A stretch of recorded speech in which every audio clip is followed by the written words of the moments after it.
All right. Hello and good morning, everyone, and welcome to this Facebook Live. My name is Sarah, and today we are diving into our LEPSL 500 Discussion Board MVP interview.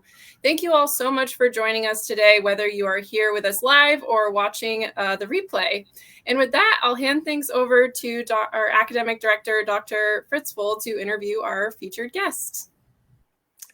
Thanks so much, Sarah, for the kind introduction and for all the legwork that you do to make these events a success on a regular basis. Folks out there in the law enforcement and public safety community, thanks so much for joining us.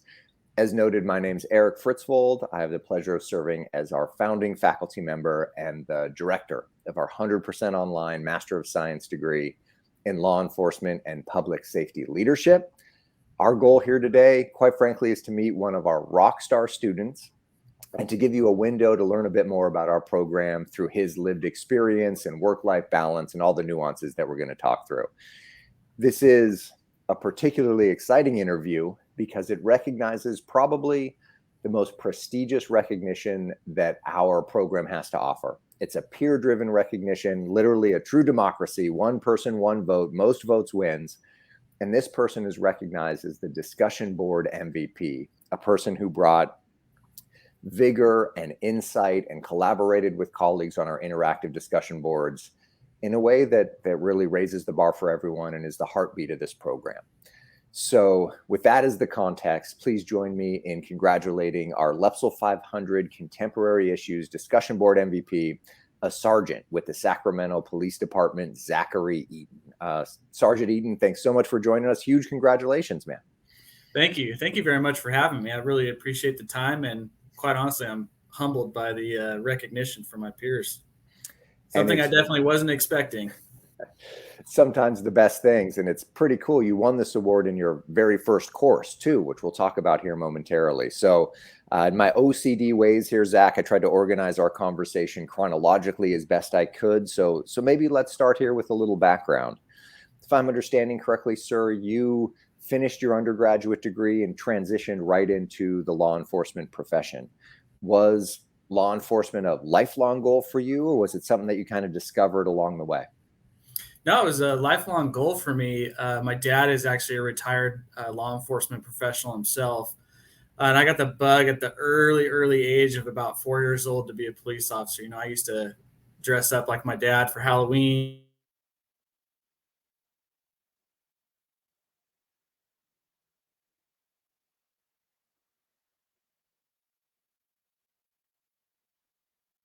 All right, I think we might just be hitting a technical problem. Zach maybe is back with us. All right, so you were just finishing with you should dress up like your dad, like on Halloween there, Sergeant. Yeah, so I actually, because I got the, early itch to be a police officer, I never wanted to do anything else. My dad, we lived in the city that my dad worked in, so he was constantly home, bringing coworkers home. So I was just kind of bred into the police life early on. That family legacy is a story that I hear at least relatively often in our discussion boards as well.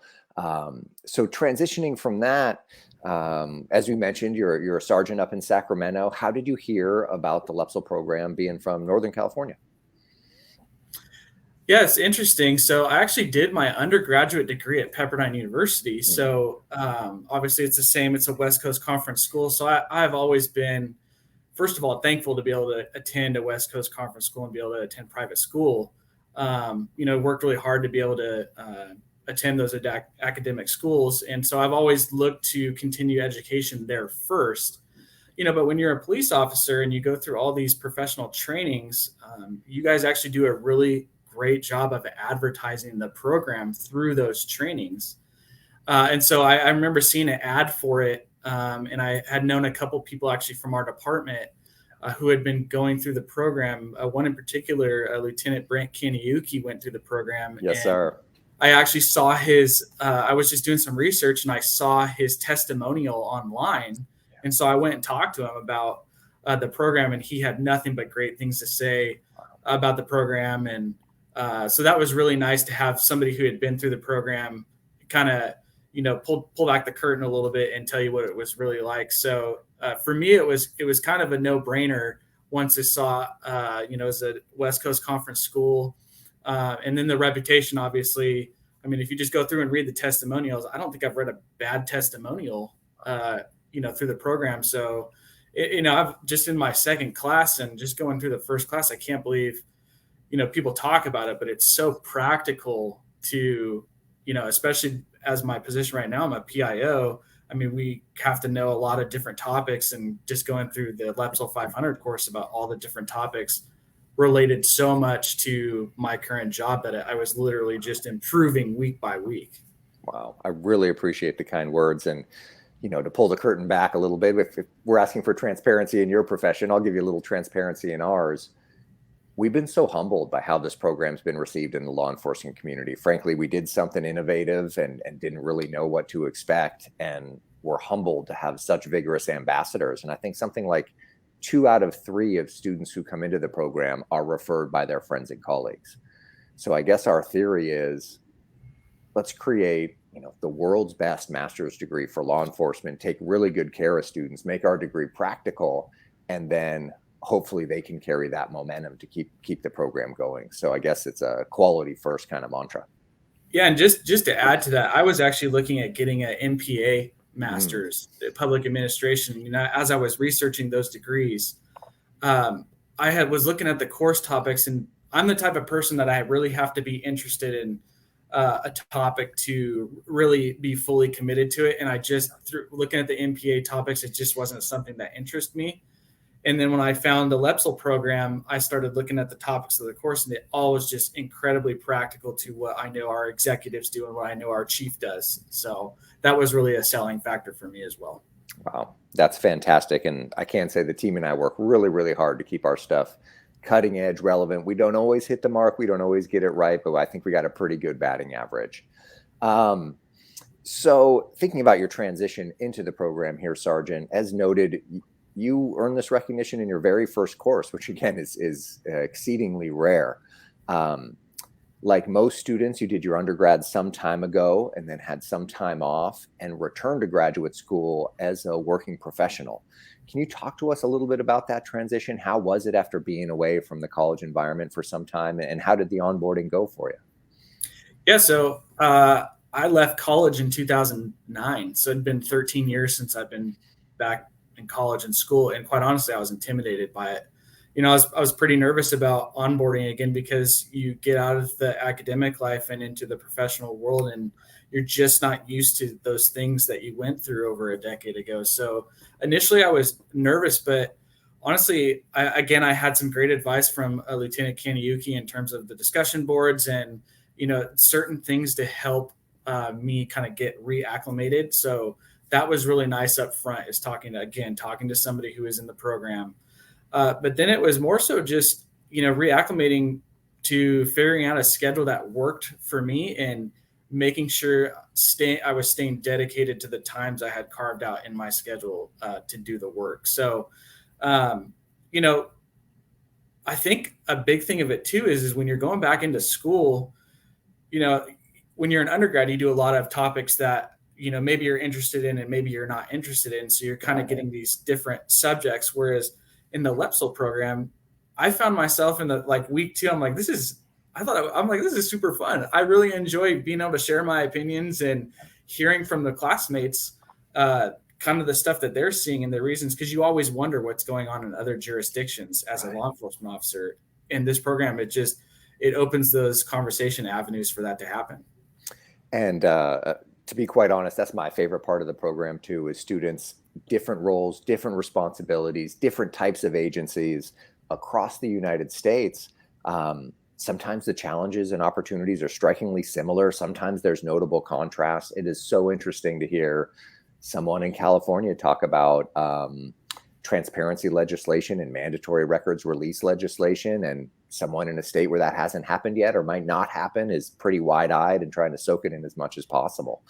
Transitioning to this specific course, and you really, really hit it, Zach. The best part of the program is students sharing their experience. So you bring over 12 years of experience, as we were talking about offline, tremendous wide variety of roles in that time, currently serving as a PIO, but you have experience on patrol, as a transit officer, on the gang enforcement team as an officer and in a supervisory position, special investigations as a detective, and you bring all those well-rounded experiences into the classroom.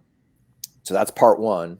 Part two, in this contemporary issues course, as the topic would suggest, or as the title of the course would suggest, we engaged, let's see, mental health, homelessness, recruitment and retention, officer wellness, a handful of other topics impacting your profession. Given your wide variety of experience, was there a topic in this course that stood out to you or that was maybe particularly relevant or useful? Yeah, so there was actually two. And before I go into the two that I really enjoyed, honestly, the nice thing about going through this class and the topics in this class was, as a PIO, like I said a little earlier, we're tasked with knowing a lot of topics and knowing about a lot of different topics and being able to talk in depth about those topics. So I didn't think that there was any topics in the course that were not relevant. I thought everything was very relevant.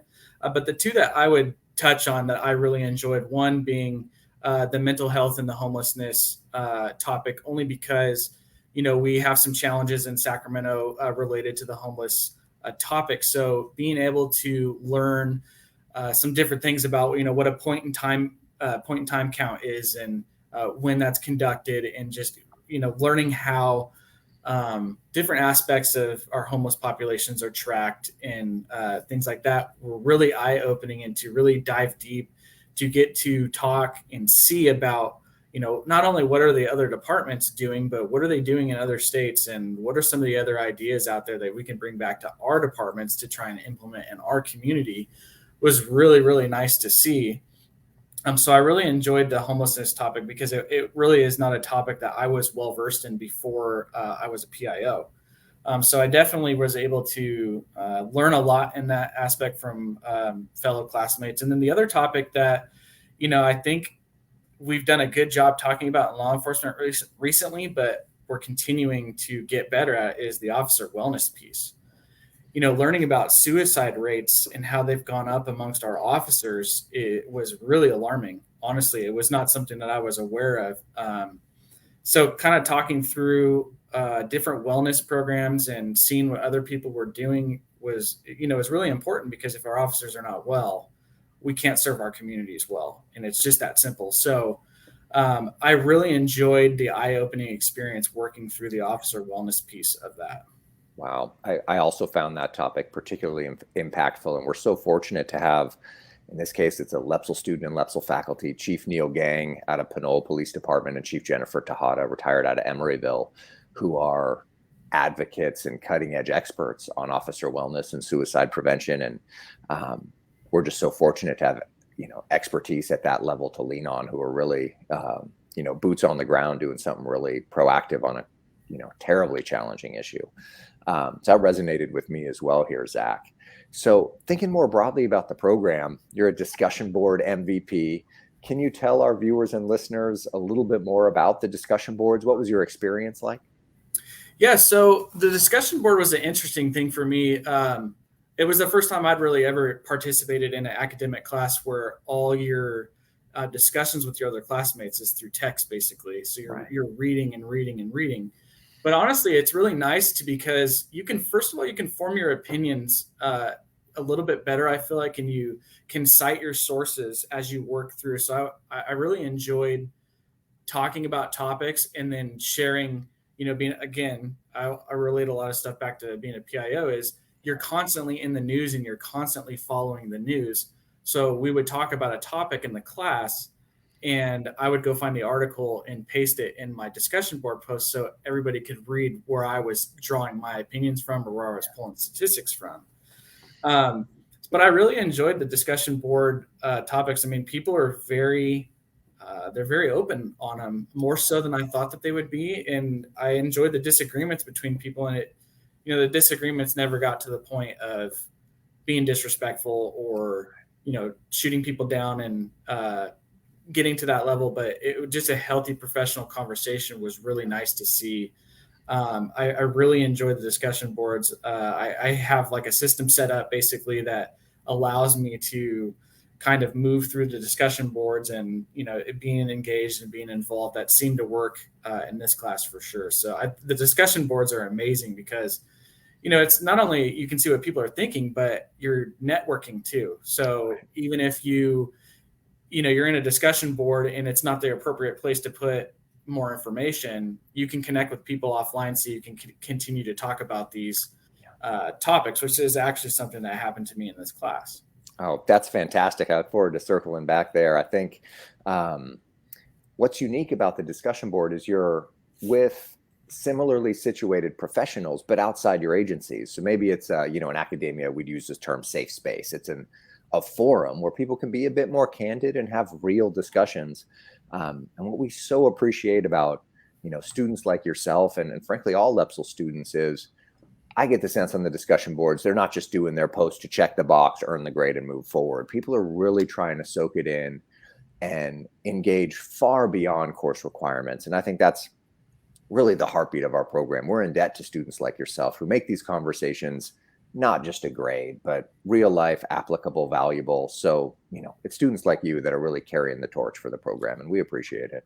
No, thank you. I mean, I think it just all comes down to you get out of it what you put into it. And I think if you take that to heart, if you're in the program or you're thinking about the program, that's really important. Is what you put into it is what you're going to get out. And one thing I learned early on, again from Lieutenant Kaneyuki, was if you get in the discussion boards early and not wait until they're due, you can wait till they're due because obviously people get busy. But if you really get in there early and you can talk, it just gives more time for you to really work through conversations instead of it just being, touch and go here and there. So that was something that I really tried to apply myself, is to really get in there early and get something posted so I could continue to have a good conversation.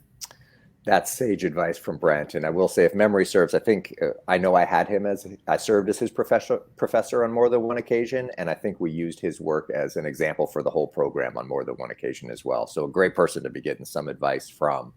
So speaking of your high investment, let's talk a little bit about time management, if you don't mind. Yeah. Like the vast majority of students, you have a demanding, emergency-centric career that's often unpredictable, especially in a role like PIO. Like most students, you have personal and family commitments, and here you are stacking a rigorous master's degree program on top of that.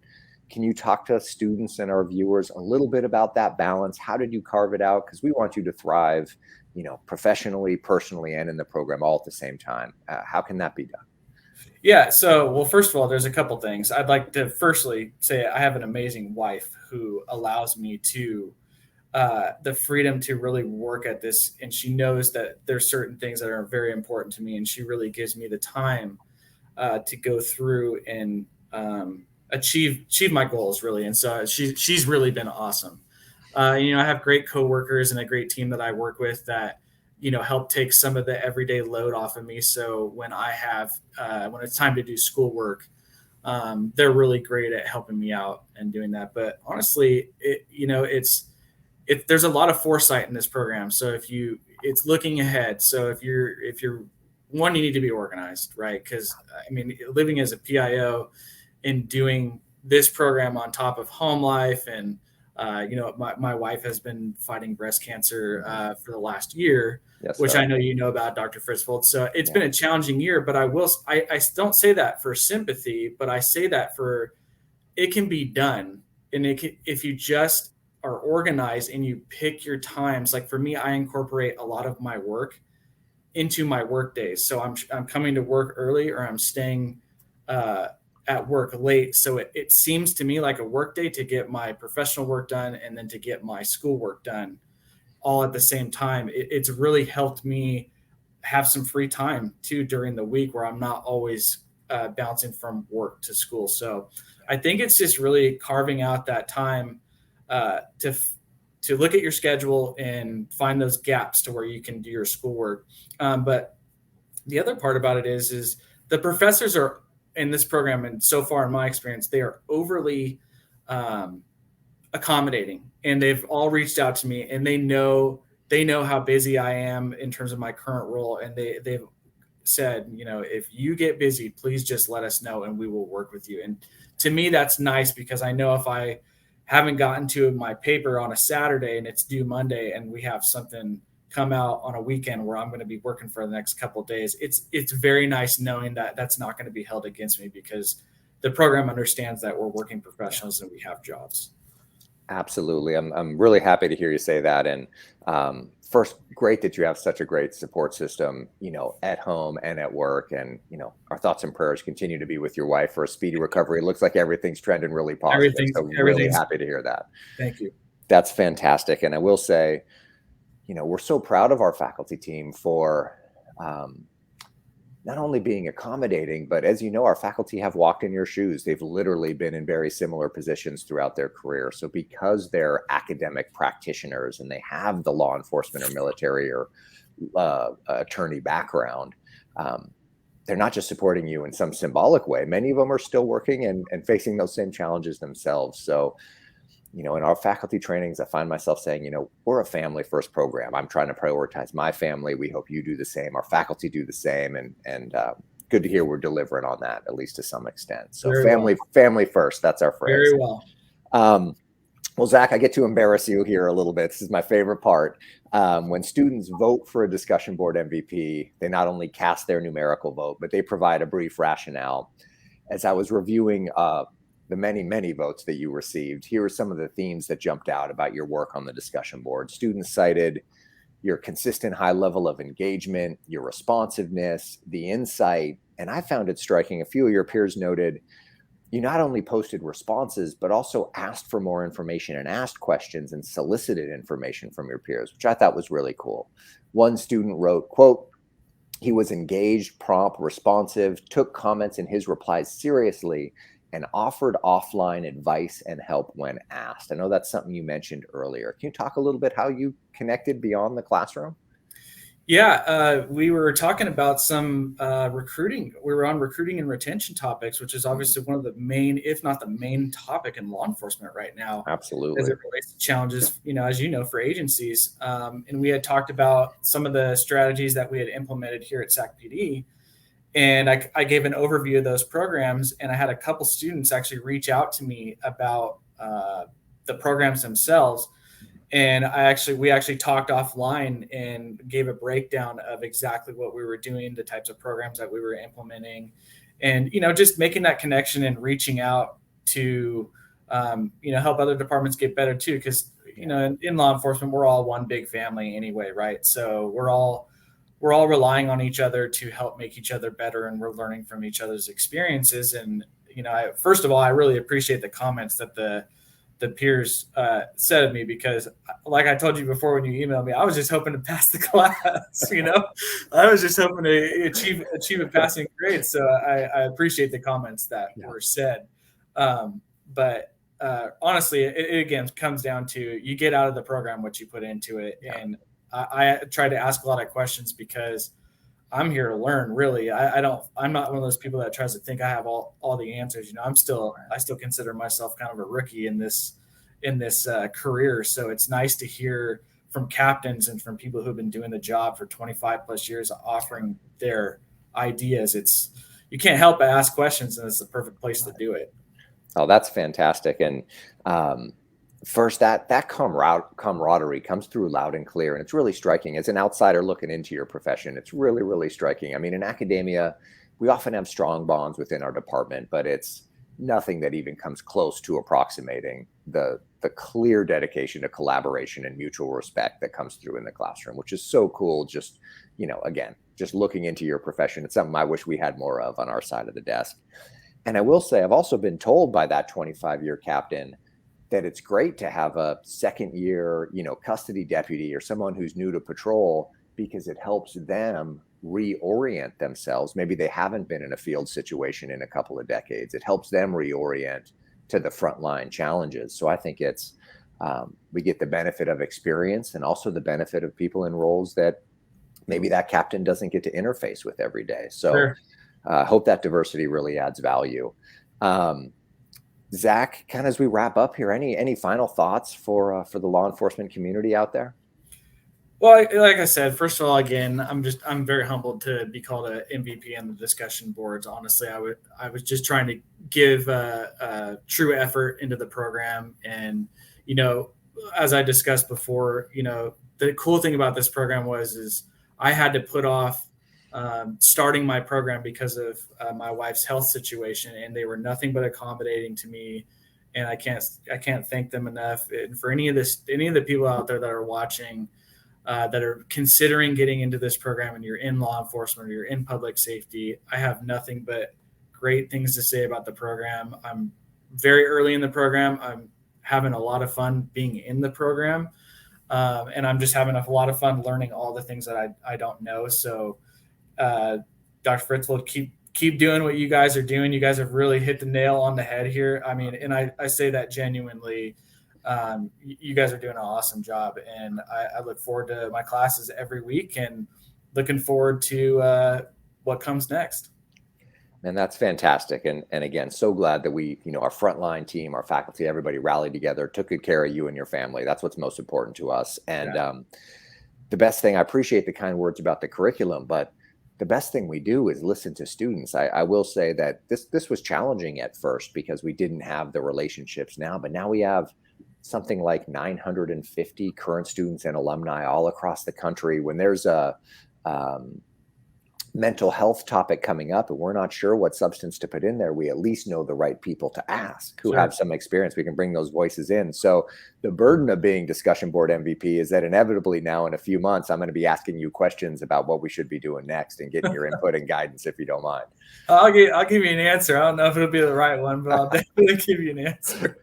I appreciate that, Zach. As we wrap up here, I'll call Sarah back in, but I want to say, it's vigorous students who put so much into the program that really makes it what it is. So thanks to you and your colleagues for, allowing us to do what I think is probably the coolest job that academia has ever had to offer. So wouldn't be possible without the insight and vigor that you bring. So Zach, huge congratulations. So very appreciative you came to the university, and thanks for joining us here today. And Sarah, thanks for jumping back in. Yeah, of course. Yes. Thank you both so much. What a great discussion. And to all our viewers, thank you all for taking the time to watch this live, and also for everyone who might be watching it on the replay. We appreciate you taking the time out of your day to join us, and we'll see you next time.